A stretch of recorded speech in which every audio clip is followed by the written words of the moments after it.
Chicago. Hog butcher for the world, toolmaker, stack of wheat. Player with railroads and the nation's freight handler. Stormy, husky, brawling, mighty, morphing. Big, bad Beetleborgs. This is City of the Big Shoulders, kindly provided to us by Parallel Games, and this is a game of stocks and trading. You'll spend a small fortune making high quality shoes. This little piggy will go to market and then be purchased by a stranger who will turn them into soap. And the winner at the end of it will be the business person with the most money. But there's a chance that money won't actually be yours if you're not savvy at the concept of juggling multiple wallets.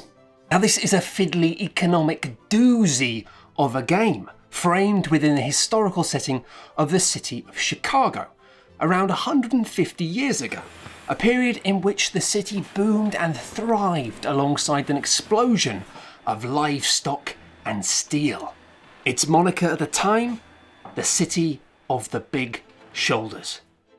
Or as I personally prefer to call it, the Massive Pork Grenade.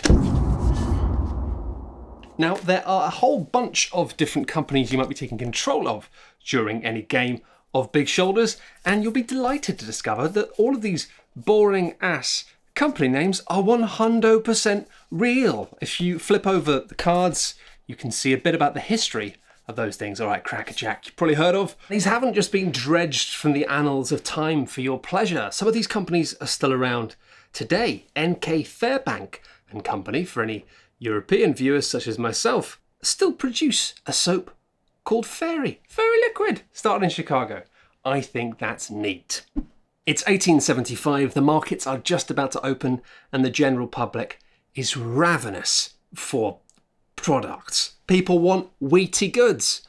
They're hungry for sewing machines. They want pork-based products, and they want shoes. And now if your company is able to fulfill this demand and to be the player, the company who puts down goods on one of these cards, finishing it, you're going to get a cash bonus in addition to all the money that you would have made from selling those goods in the first place.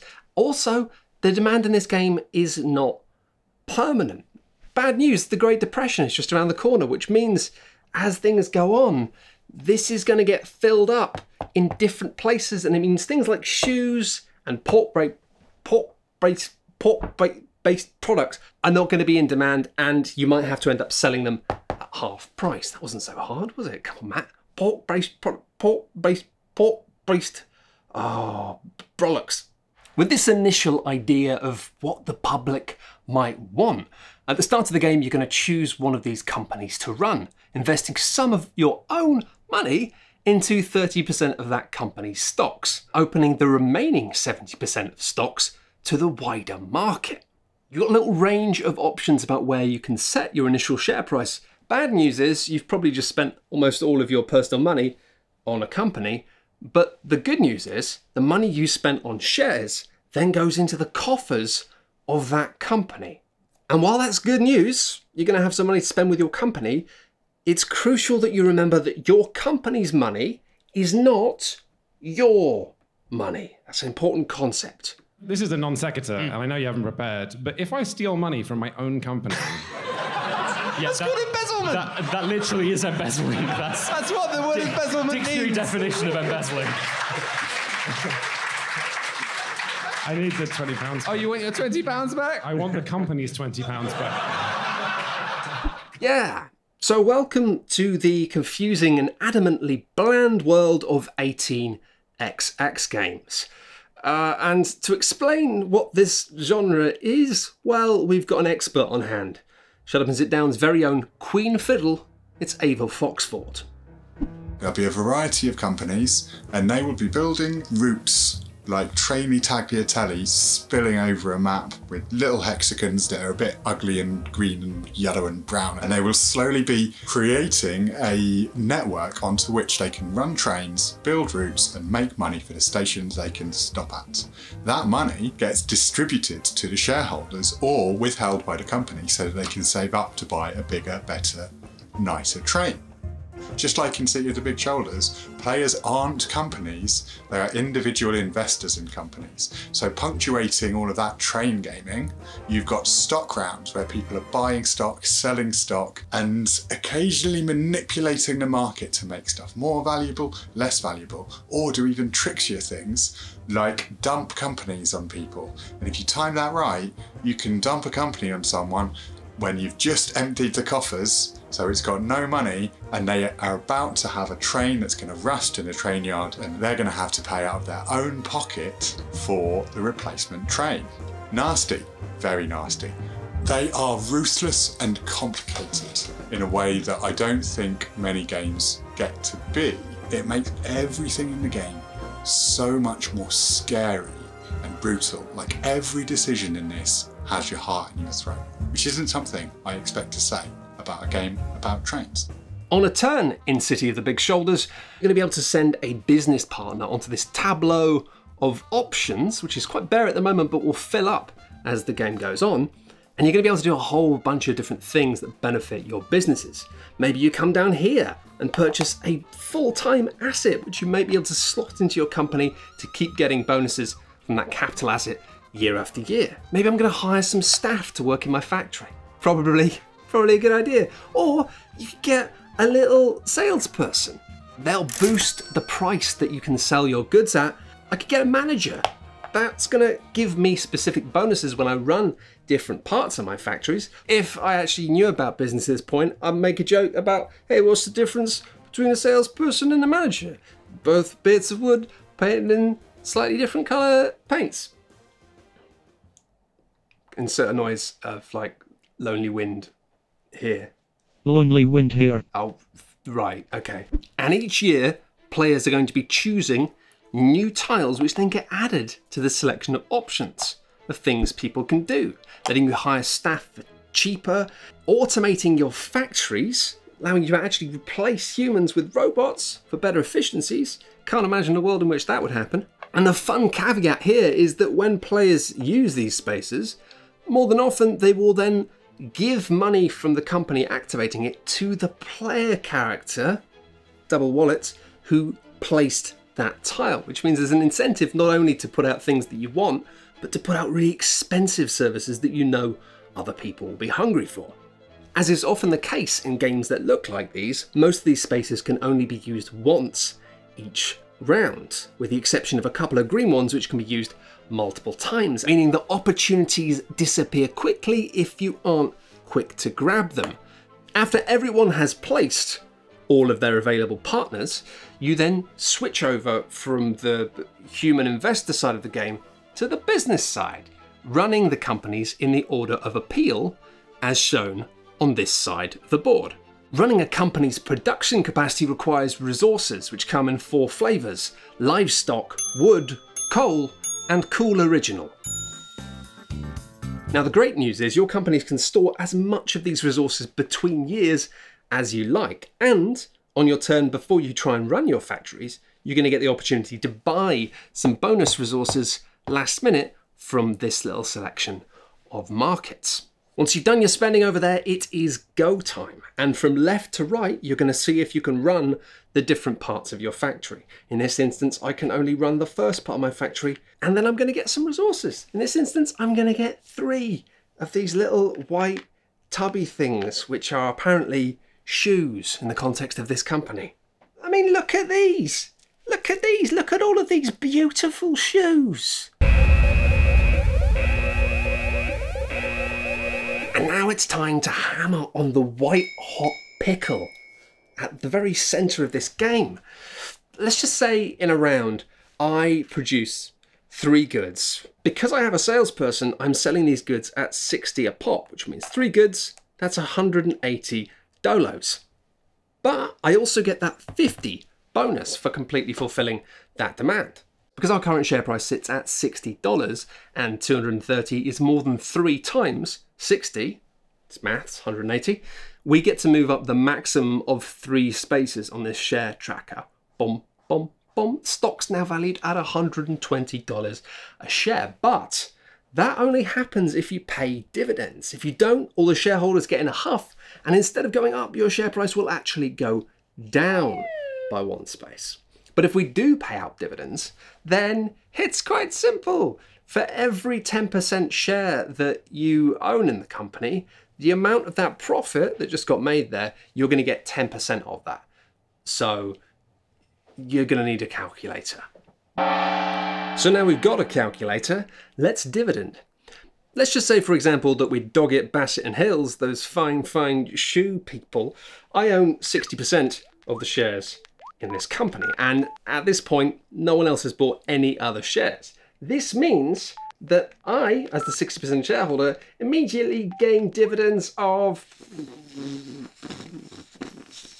$138, whilst the remaining shares, still owned by the company, will get the company coffers $92. That's fantastic. A bunch of money for me and a bunch of money for my company. And here is the spicy kicker in this economic omelette. Any money in your companies at the end of the game, it's not worth anything. Your score is completely dependent on hard cash money you have in your character's pocket or stocks and shares that you own at their current value at the end of the game. And did you catch a little thing there in what I said? Companies. Yes, that's right. This might seem fiddly already, but throughout a game of Big Shoulders, you might end up running 2, 3, maybe even 4 different companies, which means 2, 3, or 4, 5 different wallets that you have to keep separate. If you've ever run a business or have a basic hobbyist's grasp on finances, then honestly, the rules in this game aren't actually that complicated. But otherwise, the manual itself actually even recommends that you don't play with the paper money included.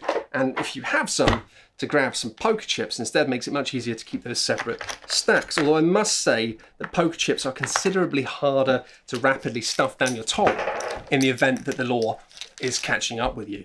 But I mean, stop. Look, it's caveat confession corner time here. I've never tried this before.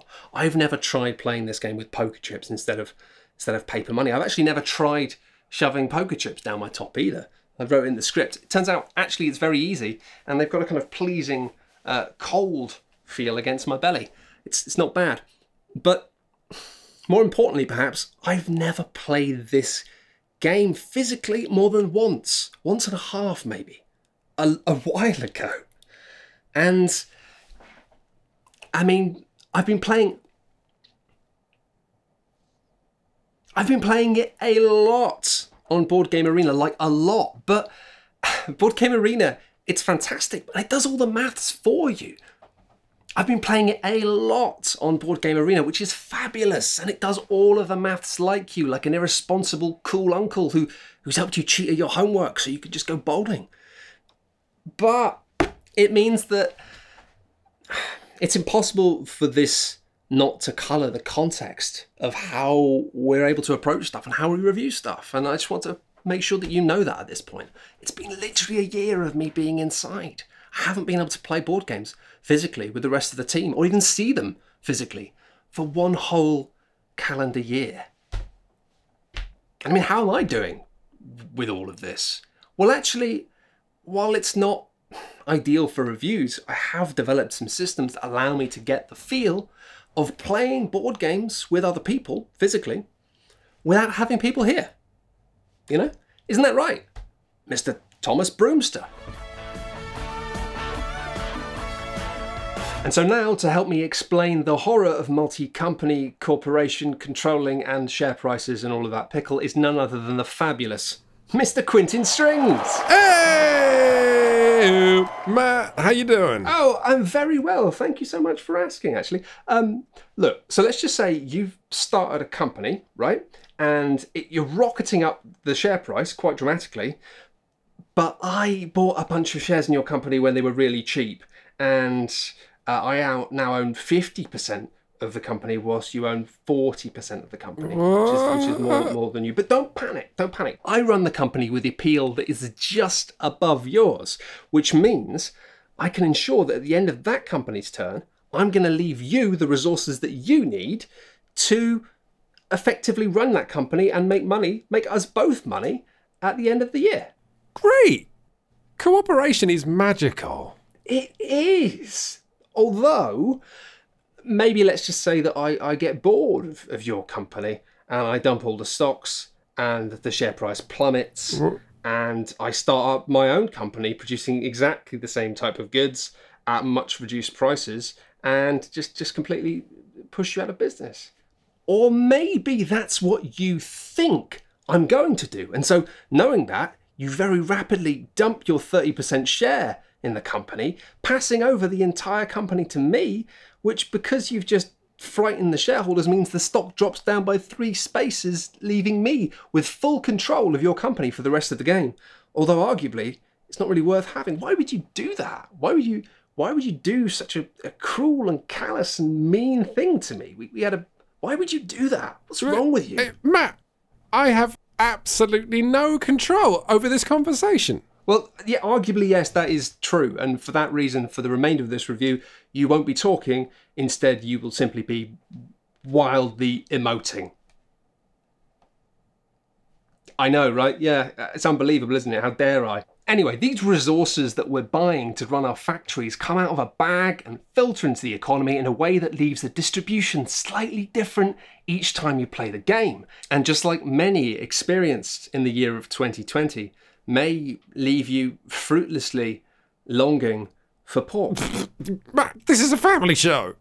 Don't worry though, if this market system doesn't look fiddly, I've got some great news. It is.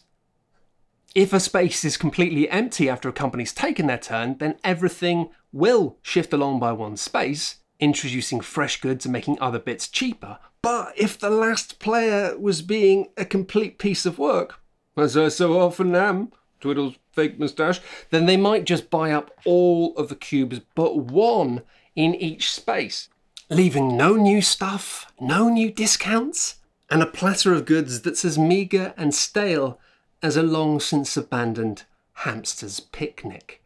Because yes, I can see exactly what resources you need to run your factory, and I can see which resources you currently have. And if I have the capacity to stifle you and I don't have any shares in your company, then why wouldn't I?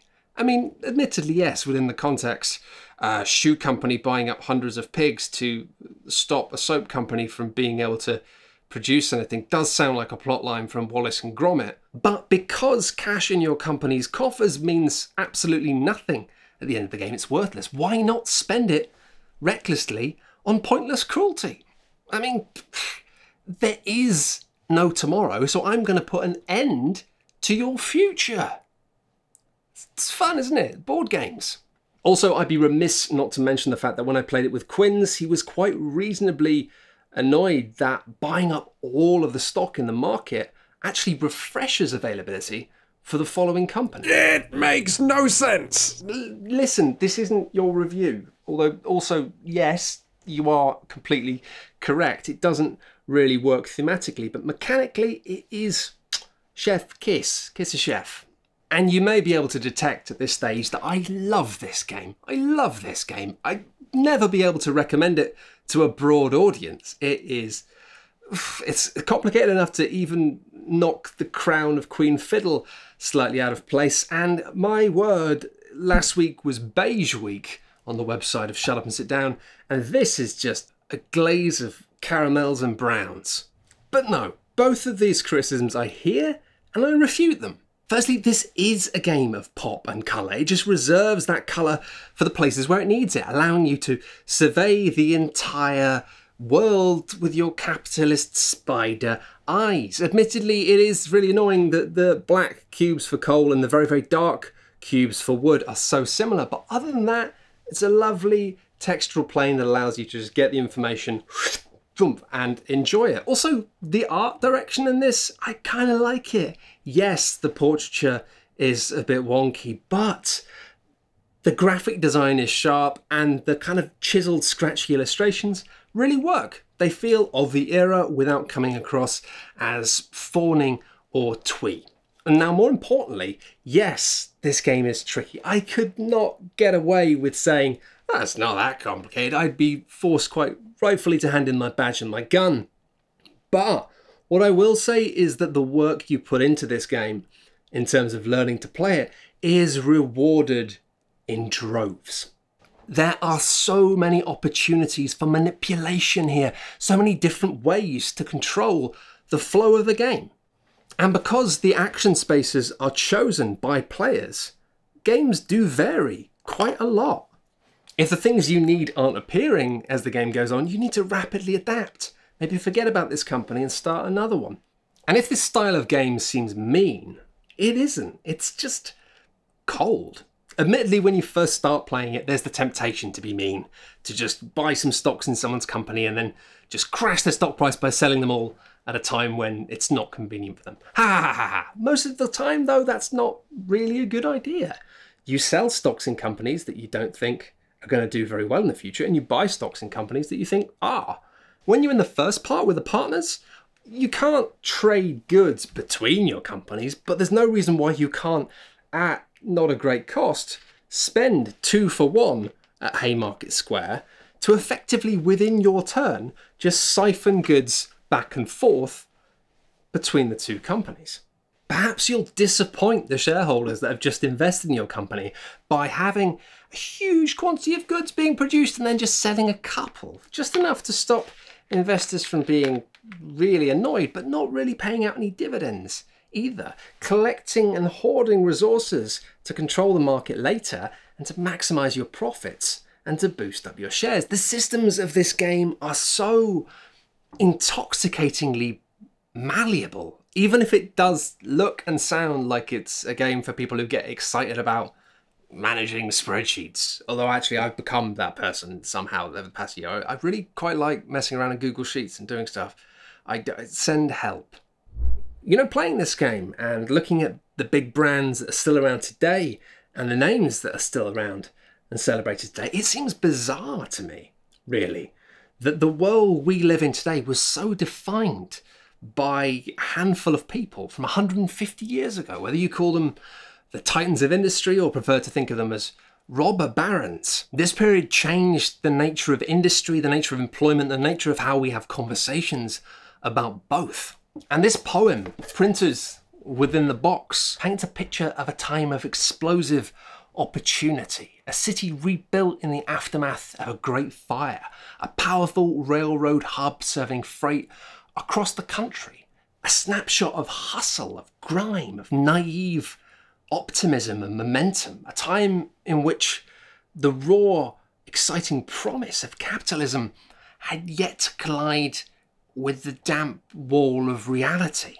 You know, we talked about this period of history quite a lot recently in the Shut Up and Sit Down podcast. Philanthropy, robber barons, and the tendency for board games to paint history in an unwisely flattering tone. And thankfully, I don't think that City of the Big Shoulders does that. Playing as investors, you get the thrill of boom and bust that was a part of this story. But looking through the faces on this game's paper money, you find scientists, inventors, poets, great speakers, pioneers of civil rights, people pushing for the social changes needed alongside this dramatic change in the nature of industry. And the reason I talk about all of this is because this poem from which the game takes its name is evidently a love letter to the city of Chicago. And it feels very much like this board game is the same thing. A work of passion about the historical significance of a city, and one that mechanically focuses wholly on capitalist cunning and brutal economics, but doesn't try to celebrate that entirely within a vacuum.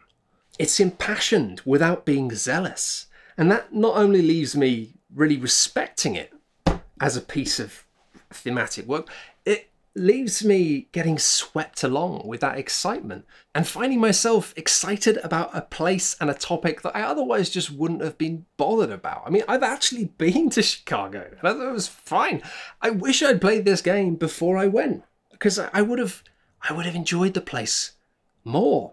I thought Chicago was just famous for like baseball and the television show Cheers. So this for me is the gold standard of not only toothy economic games that don't swallow up an entire day, but also just on the side of historic games that actually left me genuinely curious, where so often historic games simply try and make us feel cozy and comforted with familiar retellings of stories we already know. If all of this sounds mighty exciting, but you are reasonably intimidated by the quantity of pieces and numbers spread across this table, then hey, a place you could start for a little look to get a feel for what it might be like to have shares in other people's companies and messing around with that is the delightful Irish Gauge. It's a very, very quick and rapid and relatively uncomplicated game of trains and stocks and shares and the people who love them. It's gorgeous, it's quite cheap, it's in a very small box. It's an easy recommendation. So it might not be for everyone, but it's certainly for me. And as a man who gets excited about fiddling around in spreadsheets, there's nothing I enjoy more than an evening of pushing little pink cubes around and pretending they're pigs, followed up with lots of reading up on Wikipedia. So for you and your friends, your pals, cheers! Da, da, da, da, da, da. You wanna go to a website that's all about board games? Stay still. You wanna like and subscribe to get your video filled? You need to stay still. Wouldn't it be nice to find a website? I wish that I could use licensed music more effectively. Dun, dun. You gotta stay still. And you're always glad you came. Family show, you wanna know where people. This is the nightmare, alright? This is worse than the real one.